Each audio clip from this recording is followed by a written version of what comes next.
En plein cœur du centre-ville de Montréal, il y a une grande place qu'on appelle la place du Canada. Sur cette place, il y a une statue. La statue d'un homme qu'on appelle John A. Macdonald. Une statue qui a été vandalisée à plusieurs reprises. D'ailleurs, à mon passage, il y avait encore des traces du dernier acte de vandalisme qui a eu lieu un peu avant Noël 2018. Qui était donc ce Macdonald et pourquoi tant de haine envers sa statue? Eh bien, John A. Macdonald a été le premier premier ministre du Canada lors de sa confédération en 1867. C'est pas mal grâce à lui qu'on a le Canada comme il existe aujourd'hui, c'est-à-dire d'un océan à l'autre. Quand il a annexé la Colombie-Britannique en 1870. D'ailleurs, Macdonald fut mêlé au scandale du Pacifique. Il avait reçu de la compagnie Northern Pacific Railway une somme faramineuse de 45 000 $ pour que la compagnie ait le contrat de construire le chemin de fer transcontinental. D'ailleurs, Macdonald quitte la Chambre des communes après ce scandale. Mais bon, il se fait réélire à peu près 5 ans plus tard. Comme quoi les Canadiens ont la mémoire courte, c'est pas d'hier.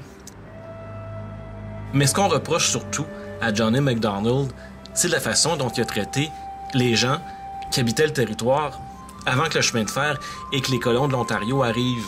Ces gens, c'était surtout des Amérindiens et des Métis. On a accusé Macdonald de famine organisée et d'ethnocide pour pouvoir s'emparer des terres dont il avait besoin pour construire son pays. En outre, il a écrasé une révolte qui était menée par Louis Riel, le chef des Métis du Manitoba. Louis Riel avait des partisans partout au pays, et beaucoup d'entre eux étaient au Québec. Et quand John A. Macdonald ordonna la pendaison de Louis Riel, il dit ceci: « Il sera pendu, même si tous les chiens du Québec aboient en sa faveur. » Autrement dit, il a traité tous les Québécois de chiens.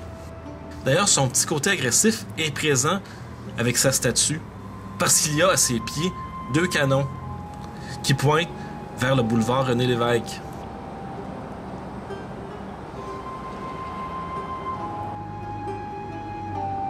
Peut-être un peu pour adoucir les esprits, directement en face de John A. Macdonald et de l'autre bord du boulevard René-Lévesque, il y a une autre statue de premier ministre canadien, celle de Wilfrid Laurier.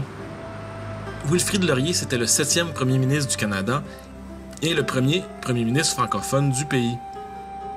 Et contrairement à son collègue d'en face, Laurier a travaillé à la réconciliation entre les francophones et les anglophones, entre autres en prônant la création d'écoles francophones un peu partout au Canada.